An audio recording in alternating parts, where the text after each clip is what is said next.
What's up, Eagles Nation? What's going on, NFL world? How you doing, division rivals? This is Steven Hyder with Gate City Sports Channel, the sports channel where the cerebral NFL fan comes for about 10 minutes of daily content. Good morning, good afternoon, or good evening, whenever it is you get around to watching us. Once again, guys, Steven Hyder with Gate City Sports Channel. All right, guys, today's topic. Listen, we are 1 day away from the draft. By the time this video uploads, we'll be within 24 hours of the draft. So, I'm rounding out as many of these wide receiver prospects as I possibly can for you guys. It's been a very, very long journey. I think this is like my 18th or 19th prospect, guys. I mean, I've done quite a few of these videos at this point. And listen, one of the last guys I want to get to is a guy that he's got some excitement here, guys. There's some potential here. This is not a top of the, draft board kind of guy. This isn't exactly what I would call a sleeper or like, one of those unknowns. This is a mid-tier kind of, some people maybe on the East Coast like myself may not be overly familiar with them just because, they play later games by the time, most of us are kind of rounding out to go to bed for the work week. So without further ado, today's topic is going to be about Michael Pittman Jr., wide receiver from the University of Southern California, USC. So, Michael Pittman Jr., if I had to sum him up real quick for you guys, this is what I'll tell you what I see from this young man on film. Slightly better route runner than I think some people are giving him credit for. Not great, not elite, better than what is expected. He is a guy that, in my opinion, he kind of understands the concept of spacing.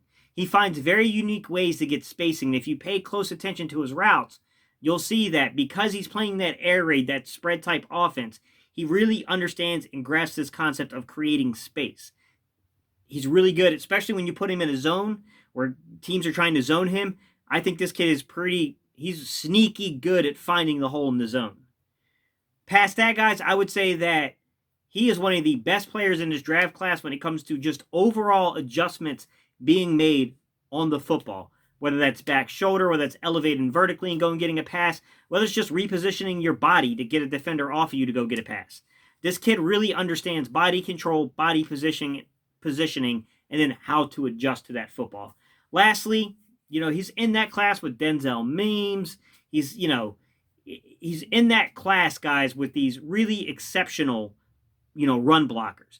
This kid he can block for screen plays. He can block for running plays. He's a big 6'3", 6'4", lengthy kind of guy that he gets a little physical, man. He will get down and dirty. I want to say that, in my opinion, I would say Denzel Mims, Antonio Gandy Golden, and then Michael Pittman Jr. are the three guys I look to when I'm saying, okay, who's the guys at the next level are going to be fierce, put you on your butt, run defenders, like these guys that will not defenders, I'm sorry, run blockers, guys who will come up in the and get a hold of a cornerback and just drive them down the field because they genuinely enjoy the physicality of the game.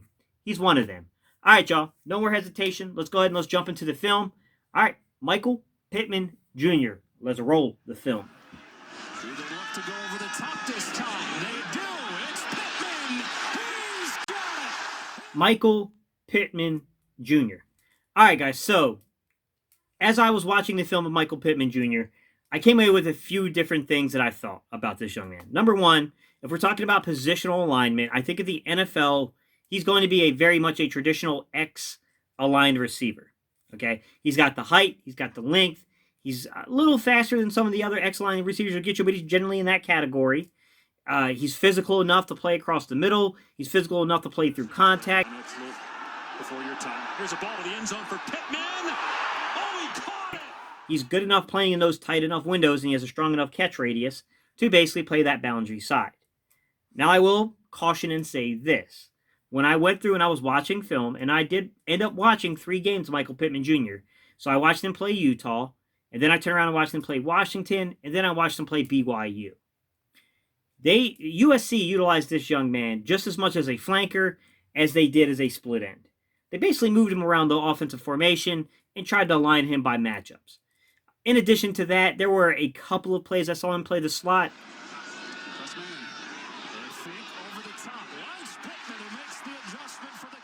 But I will admit, he didn't play the slot as much as I would have liked to have seen on film, because if we're projecting a guy that's going to kind of pair, if you go get a speedster early on, right, or you get a speedster later on in the draft.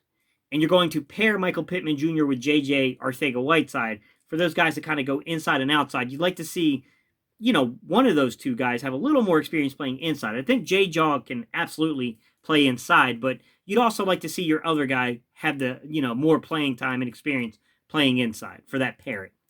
But as it is, this kid is a really, really good receiver when it comes to understanding the spacing, how to get open against zone defenses, right? When you start seeing teams that'll play like kind of a, it's a weird like kind of delayed release against him that they'll play. So basically what they're doing is they're trying to stack him the best that they can, and they'll use a lot of bail techniques on Michael Pittman Jr. This isn't a bail technique, but they're still stacking in an off-man coverage. And then you'll see that they'll run a lot of underneath zone on him. So they'll bring linebackers and things like that to try to really get into that window. That linebacker is going to try to undercut the route there. And the way I always look at it is I look to see that bail. When I see the bail, then I immediately turn and look for that linebacker. And when I see the linebacker, generally speaking, it's a good indication of exactly what's about to happen.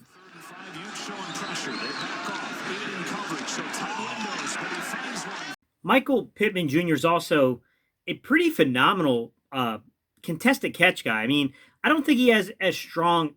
His hands aren't quite to the level of like an Antonio Gandy Golden. Okay. I don't think that he has the body control and the spectacular like body positioning of a guy like T. Higgins. I think even Denzel Mims is a little better at boxing that body out. But I got to be honest with you.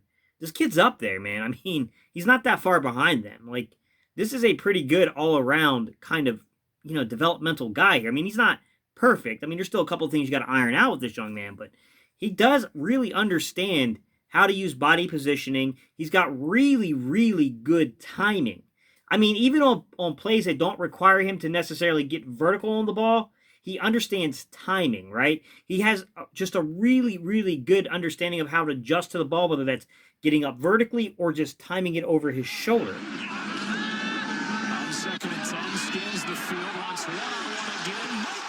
Look, when we talk about Michael Pittman's ability to go up and go get the ball, I mean, look, I don't think he's an incredible vertical guy. I don't think he's got these crazy, go-go gadget shoes that shoot him up in the air.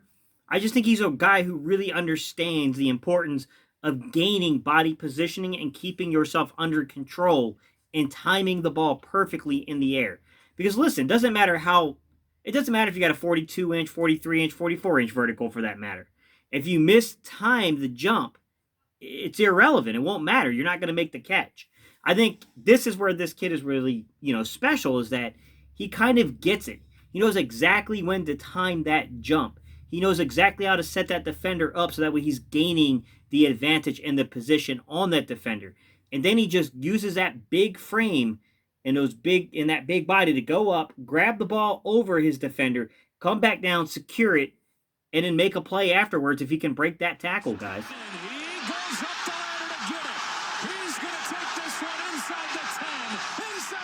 So, as I was watching film on Michael Pittman, one of the things I wanted to really double check, because he got vertical a little more than I was anticipating him being. He was a lot better at high pointing the football than I thought he was going to be. He was even slightly faster. I'm not going to say that he's a burner. He's not a burner, but he was faster than I thought because he ran a 4.52 at the combine. And, to be honest, on film, he does look slightly faster than him. I mean, he's definitely not a burner. I mean, but he might be a 4.47, 4.48. I think he might be a slightly faster when he ran at the combine, guys.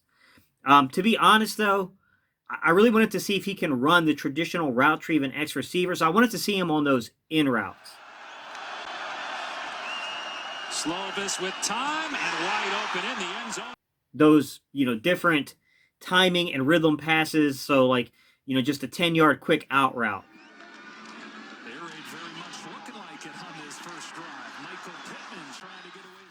And then lastly, everyone's favorite play from either the flanker or really the X-aligned receiver, we want to see you run just a few, simple and easy slants. That's a very lazy diamond release, but because he wasn't jammed, it absolutely worked.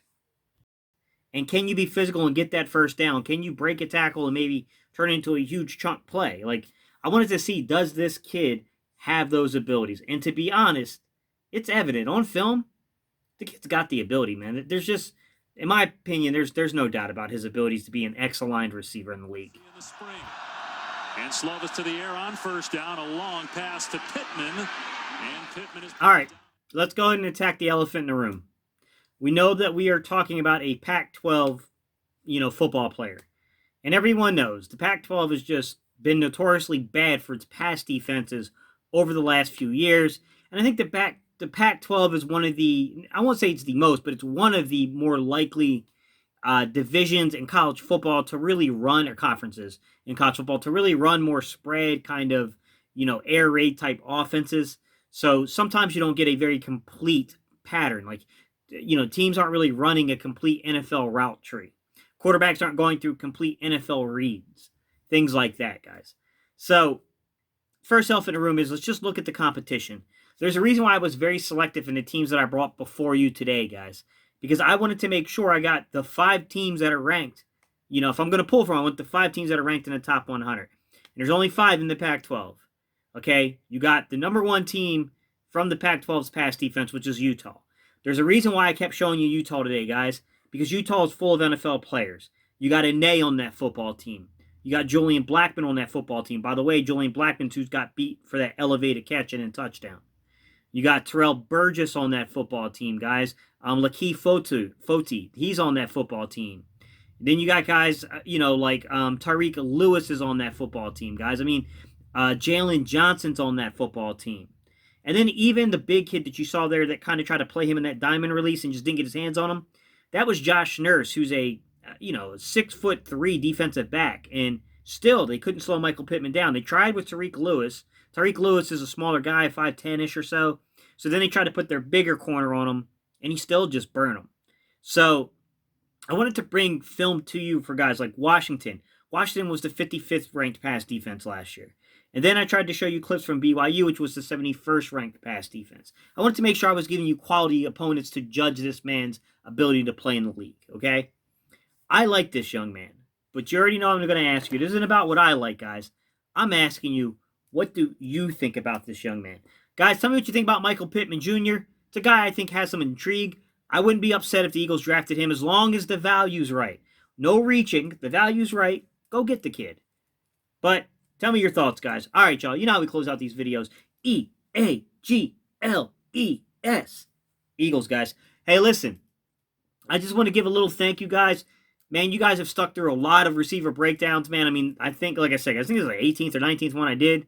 I appreciate you guys, man. I know that this is a lot of receivers I've thrown at you, but I appreciate y'all hanging in there. Hopefully it added some quality to you guys, gave you something to, worthwhile to watch and to give you an idea of where the Eagles should be looking in the draft. All right, y'all. Peace out here, guys. I'm tired.